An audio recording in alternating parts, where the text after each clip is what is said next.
The US government has threatened to ban TikTok. Lil Huddy and Charli D'Amelio drama has consumed TikTok and the world. James Charles has broken his silence about the Shane Dawson drama. And of course, it's the return of YouTuber Watch. Who will it be this week? All this plus let's go crazy, crazy, crazy till we see the sun on this week's edition of YouTuber News. Hosted by me, Benedict Townsend, and brought to you by PopBuzz, the only website that recently went to the restaurant Sexy Fish wearing a barrel and suspenders and was shocked to be turned away. And it's a shame because truly, there is no place I would rather be. Our first story, TikTok, TikTok. The clock is ticking for TikTok. Just shut it down. US Secretary of State Mike Pompeo was asked on Fox News whether he would recommend downloading the app TikTok, and his response has set off alarm bells for lovers of the app. He said, quote, "Only if you want your private information in the hands of the Chinese Communist Party." So lame. When pushed on whether he would ban Chinese apps, including TikTok, Mikey Boy said, quote, "I don't want to get out in front of the president, but it's something we're looking at." I guess he doesn't want to speak for Trump. You know how Trump likes to really plan and carefully word his response to things. Probably sat with a quill. Now, the timing of this is not random. You see, last week, India banned TikTok as well as 58 other Chinese apps. Now, they claim that this was because of security concerns, because of the aforementioned privacy and data leaking and all of that. But really, it's more than likely because there was a recent skirmish on India's border with China in which 20 Indian soldiers were killed. So India is furious with China at the moment, and so is looking to punish China by banning Chinese apps. Now, Mike Pompeo welcomed India banning those apps. He said the apps, quote, "serve as appendages of the Chinese Communist Party's surveillance state," which is very strong words. Now, naturally, this has made TikTok, the company, extremely nervous, and they've been taking a lot of steps recently to try and distance themselves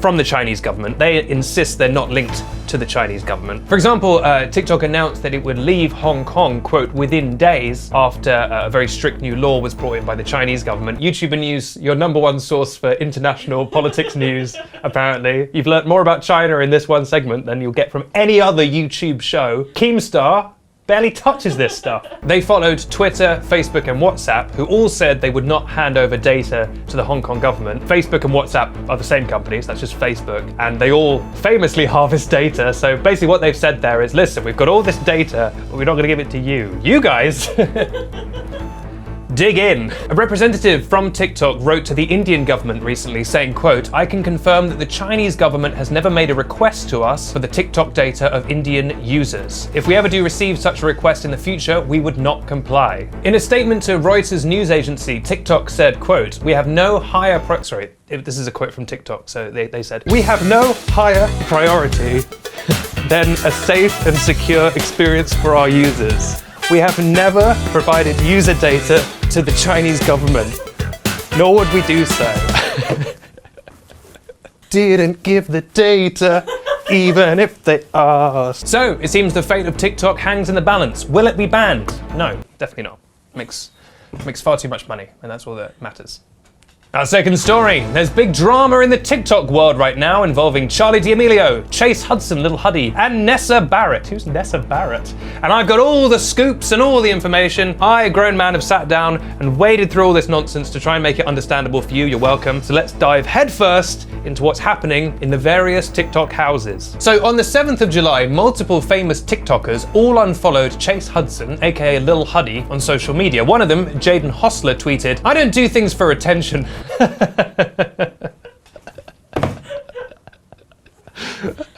Okay, Jaden. "I don't do things for attention, so get that out of here. I simply just do not want to see fake ass people's faces anymore, hence the unfollowing." Chase himself then tweeted, "All of this drama is going on because I kissed Nessa when we were both single." Oh, that seems allowed, but I'm sure it'll get more complicated than that. So Charli D'Amelio, who broke up with Chase earlier this year, we covered it on this show, it isn't that tragic of me. She called him out saying, quote, "Then you shouldn't have come to my house without telling me," after he had kissed Nessa. And then he responded by accusing many other famous TikTok people of cheating. which is an interesting response. In a now deleted statement on Twitter, Chase wrote, quote, "Since all my drama has been put on the internet for the world to judge me, let's lay out everyone else's." And he made a load of cheating accusations against many of his close friends. At the end of the day, it's already pretty ridiculous that I, a grown man, am talking about all this stuff, so I'm not going to call out all these people for their various nonsense. But needless to say, a lot of people seem to be smooching other people who they maybe shouldn't be smooching. And is that a crime? Yes. Should they go to prison? I think so. He finished by saying, quote, "The only person who has a right to be upset with me is Charlie, and I'm sorry I hurt her. We broke up and I messed up by kissing Nessa. I am not sorry to Josh. We are not boys, and we haven't been boys since he lied to Charlie, saying I had an STD 6 months ago, trying to stop her seeing me. I'm not a boy anymore." Bro, we're still boys, right? We're not boys anymore. We're men's. And he ended that by saying, quote, "I'm not going to let these hypocrites try and ruin my life without their lives being out on the internet too." Which is a fancy way of saying, if I'm going down, I'm taking you all with me. I don't care who was or is my boys. Charlie, shockingly, was not happy with this though. She said, quote, "Stop deflecting your actions onto others because you can't take responsibility, Chase. Want me to talk about how you treated me throughout our relationship, or do you want to just continue to play the victim?" And Charlie, ever classy, then instead of, tweeting more and more about the drama, she tweeted a thing, and it's called "Everything Going On in the World," and it just lists lots of serious, big problems that are happening in the world and how you can donate and help. So basically just, her way of saying there are bigger things happening right now than this, things that matter more. And now the latest is that Charli D'Amelio has responded again and has taken a bit of a different tone. She went on Instagram Live and sort of did a tearful statement. She said, quote, "It was handled completely immaturely, myself included. It should not have happened online, and it breaks my heart to see the people that I love get hate, and it makes me feel so guilty that I had any part in it whatsoever." She goes on to say, "No matter what happens to anyone, I still love Chase from the bottom of my heart," and continues, "You should never hate on anyone for their mistakes, because everyone makes mistakes." Charlie, if you want some unsolicited advice from someone 10 years older than you, I would say this is very classy. Yes, perhaps a person's mistakes shouldn't define them forever, although that's very dependent on what the mistakes are. But if someone does something wrong, you should call them out for that, particularly if it directly hurts you. But anyway, Charlie goes on to sort of tackle the biggest issue here, which is that this is, quote, high school drama that has happened, quote, in front of millions of people. And I do really sympathize with her and all these people. And I think that this response from her, although she might be being a little bit overly generous, is a real class act. And I think Charlie is a very nice role model, and I wish her well. I think we could all use a little bit more Charli D'Amelio and a little less Shane Dawson and people like that. We've had a good decade of them doing their nonsense. Just open this drawer, just put them in there, and then we'll just put that drawer in a quarry. And also that channel where they've got the hydraulic press, because they're not hurting anyone, they're just squashing things. The name Lil Huddy implies the existence of a large Huddy. And I fear what that might be. And now, speaking of adult drama, James Charles has spoken out for the first time since the Tati Westbrook, Shane Dawson, Jeffree Star web of manipulation, betrayal, and makeup. And he's had, a bit like Charlie, quite a classy response. So last week, Tati Westbrook uploaded a video where she threw a match into the pile of gasoline that was the Shane Dawson drama. It was very complicated, very long. I explained it fully in 2 different videos last week. James Charles was accused of a lot of things by Shane Dawson and Jeffree Star. They tried to make him out to be a horrible person, and Tati says that she was briefly tricked into thinking he was a horrible person, but then regretted that and defended him and says that James is very nice and that Shane and Jeffree were manipulative and jealous of James and try to ruin his business and all these things. But yes, James spoke to some paparazzi, and when he was asked about the YouTube drama, he said, quote, "I'm just staying out of it, minding my own business. I just moved into a beautiful new house. I have great friends around me." And when specifically pressed about Shane Dawson, he said, quote, "I don't want to talk about anything in relation to him." When they asked him whether Shane should be forgiven, he said, quote,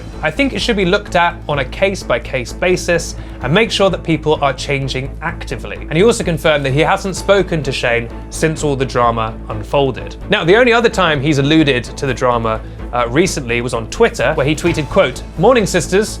There won't be a new video today. Thank you for allowing me to take some time this week. The love and support you are sending me has been helping me more than you know." So that's it. It seems that James has drawn his line in the sand. We're probably not going to get a tell-all video from James. I think he's learned the lesson that it's just not worth wading into all this nonsense. Now, the one person we haven't heard from so far is Mr. Jeffree Star. At the time of recording, I am fully confident that he will upload a 3-hour explosive video right around the time that this video goes live, because that is what always happens with YouTuber news. But that's c'est la vie. As the French say, c'est la vie, which means shit happens. Et maintenant, c'est le temps pour Dan Hal Watch. C'est le temps pour Dan Hal Watch.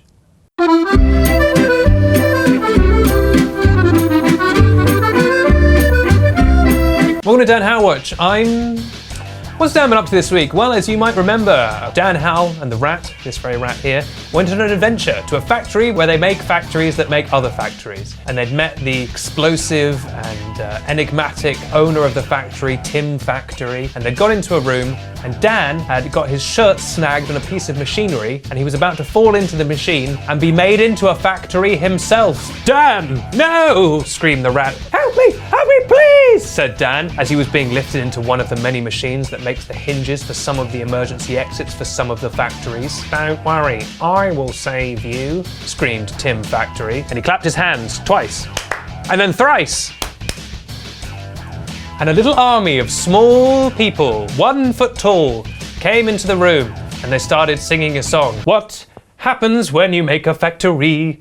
It's full of things that you might... For the love of God, help me! Factories are useful, we use them every day, making goods for work and play. I can't even describe the pain! Factories are great, and that's a fact. Ori. Oh, enough of this, screamed the rat, and he pressed a big red off button that had been next to them the whole time, but they hadn't seen because they're not the most observant group of people. And he pressed that button just as Dan's head was about to be turned into a factory, and the machine lifted him up and plonked him on the ground. Bong! Don't worry, the news isn't too bad, said the rat. Basically, your entire body has been turned into a factory except your head. That's terrible news! You've got to help me, Tim! I need my regular body back! Don't worry.